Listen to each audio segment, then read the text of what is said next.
साथियों, भारत की भावी पीढ़ी कैसी होगी, ये इस बात पर भी निर्भर करता है वो किससे प्रेरणा ले रही है। भारत की भावी पीढ़ी के लिए प्रेरणा का हर स्रोत इसी धरती पर है। कहा जाता है कि हमारे देश भारत का नाम जिस बालक भारत के नाम पर पड़ा, वो सिंहों और दानवों तक संहार करके थकते नहीं थे। हम आज भी धर्म और भक्ति की बात करते हैं तो भक्तराज प्रहलाद को याद करते हैं। हम धैर्य और विवेक की बात करते हैं तो बालक ध्रुव का उदाहरण देते हैं। हम मृत्यु के देवता यमराज को भी अपने तप से प्रभावित कर लेने वाले नचिकेता को भी नमन करते हैं, जिस नेत्री नचिकेता ने बाल्यकाल में यमराज को पूछा था, व्हाट इज डेथ, मृत्यु क्या होता है। हम बाल राम के ज्ञान से लेकर उनके शौर्य तक, वशिष्ठ के आश्रम से लेकर विश्वामित्र के आश्रम तक, उनके जीवन में हम पग पग पर आदर्श देखते हैं। प्रभु राम के बेटे लवकुश की कहानी भी हर मां अपने बच्चों को सुनाती है। श्री कृष्ण भी हमें जब याद आते हैं तो सबसे पहले कान्हा की वो छवि याद आती है, जिनकी बंशी में प्रेम के स्वर भी है और वो बड़े बड़े राक्षसों का संहार भी करते हैं।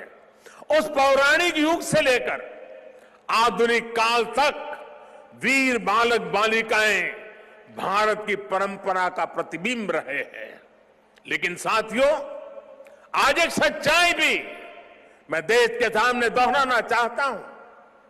साहबजादों ने इतना बड़ा बलिदान और त्याग किया, अपना जीवन न्यौछावर कर दिया, लेकिन आज की पीढ़ी के बच्चों को पूछेंगे तो उनमें से ज्यादातर को उनके बारे में पता ही नहीं है। दुनिया के किसी देश में ऐसा नहीं होता है कि इतनी बड़ी शौर्य गाथा को इस तरह भुला दिया जाए। मैं आज के इस पावन दिन इस चर्चा में नहीं जाऊंगा कि पहले हमारे यहां क्यों वीर बाल दिवस का विचार तक नहीं आया, लेकिन ये जरूर कहूंगा कि अब नया भारत दशकों पहले हुई एक पुरानी भूल को सुधार रहा है। किसी भी राष्ट्र की पहचान उसके सिद्धांतों, मूल्यों और आदर्शों से होती है। हमने इतिहास में देखा है, जब किसी राष्ट्र के मूल्य बदल जाते हैं तो कुछ ही समय में उसका भविष्य भी बदल जाता है। और ये मूल्य सुरक्षित तब रहते हैं जब वर्तमान पीढ़ी के सामने अपने अतीत के आदर्श स्पष्ट होते हैं। युवा पीढ़ी को आगे बढ़ने के लिए हमेशा रोल मॉडल्स की जरूरत होती है। युवा पीढ़ी को सीखने और प्रेरणा लेने के लिए महान व्यक्तित्व वाले नायक नायिकाओं की जरूरत होती है। और इसलिए ही हम श्री राम के आदर्शों में भी आस्था रखते हैं। हम भगवान गौतम बुद्ध और भगवान महावीर से प्रेरणा पाते हैं। हम गुरु नानक देव जी की वाणी को जीने का प्रयास करते हैं। हम महाराणा प्रताप और छत्रपति वीर शिवाजी महाराज जैसे वीरों के बारे में भी पढ़ते हैं।